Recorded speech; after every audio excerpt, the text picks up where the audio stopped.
Hey everyone, welcome back to our channel app tutorial. On today's video, I'm going to show you how to delete chat on Muzz app. It's very quick and easy, so let's get started. First, open the Muzz app on your phone. If you don't have the app yet, you can get it from Google Play Store or the Apple App Store.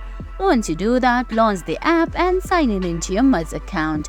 Now on the screen, you can see options like Marries, Explore, Chat and Menu. Go to Chat. Then select the chat with the person that you want to delete the conversation with. Select it. Then now on the top right corner you can see a 3-dot menu.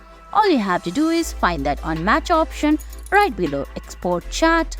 Then you're gonna have to give few feedbacks and tap on continue.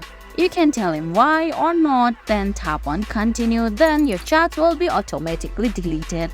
And guys, that's it. That's how you delete chats on Muzz app. I hope you found this video helpful. If you did, please give it a thumbs up, leave a comment, subscribe to our channel and hit that bell icon. See you in the next video. Thanks for watching.